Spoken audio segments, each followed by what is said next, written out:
ನೀವು ಮಾಡ್ತೀರಾ ಈ ಹೋರಾಟದಿಂದ ಇಡೀ ರಾಜ್ಯದ ಎಲ್ಲಾ ಕಬ್ಬು ಬೆಳೆಗಾರರಿಗೂ ಅನುಕೂಲ ಆಗೋ ರೀತಿಯಲ್ಲಿ ನೀವು ಹೋರಾಟ ಮಾಡ್ತಿದ್ದೀರಿ. ಇಲ್ಲಿರೋಂಥವ್ರು ನೀವುಗಳೆಲ್ಲ ಸೇರ್ಕೊಂಡು ಮಾಡ್ತಿದ್ದೀರಿ.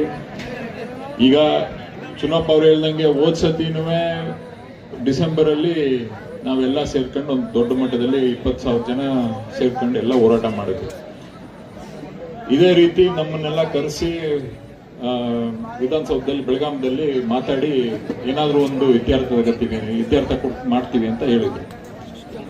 ಇಲ್ಲಿ ತನಕ ಯಾವುದೇ ತರದ ಬೆಳೆಯನ್ನ ನಿಗದಿ ಮಾಡಿದೆ ಕಬ್ಬಿಗೆ. ಪದೇ ಪದೇ ನಾವು ಕೇಳ್ತಾ ಇರ್ತೀವಿ, ನಾವು ಮನವಿಗಳು ಕೊಡ್ತಾ ಇರ್ತೀವಿ. ಹೋದ್ ಸತಿ ಮಾತಾಡಿದಾಗ್ಲೂ ಮಾನ್ಯ ಮುಖ್ಯಮಂತ್ರಿ ಅವರು ನಾವು ಇದನ್ನ ಪರಿಶೀಲನೆ ಮಾಡಿ ಒಂದು ಇತ್ಯರ್ಥ ಮಾಡ್ತೀವಿ ಅಂತ ಹೇಳಿದ್ರು, ಮಾಡಿಲ್ಲ. ಈ ಸತಿ ಅವ್ರೇನಾದ್ರೂ ನಾವು ಕರೀತಾ ಇದ್ರಿ ಅಂತ ಹೇಳ್ತಾ ಇದ್ರು. ಅವ್ರು ಏನೇ ಬಂದು ಹೇಳಿದ್ರು ಇಲ್ಲೇ ಹೇಳ್ಬೇಕು.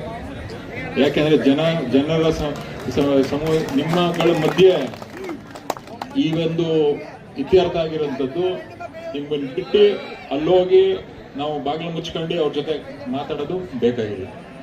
ಇಲ್ಲಿ ಬಂದು ಅವ್ರುಗಳು ಏನೇ ಡಿಸಿಷನ್ ಇರಲಿ, 3,300 ಮಾಡ್ತಾರೋ 3,400 ಮಾಡ್ತಾರೋ, ಇಲ್ಲ ನೀವು ಇಲ್ಲ ಉಂಟು ಅಂತ ನಾವುಗಳೆಲ್ಲ ಸೇರ್ಕೊಂಡು ಇಲ್ಲಿ ಹೇಳಿದಾಗ ಮಾತ್ರ ಅದು ಒಪ್ಕೋಬೇಕು ಅಷ್ಟೇ. ಯಾವುದೇ ಕಾರಣಕ್ಕೂ ಈ ಇಷ್ಟು 8 ದಿನಗಳ ಕಾಲ ನೀವೆಲ್ಲ ಮನೆ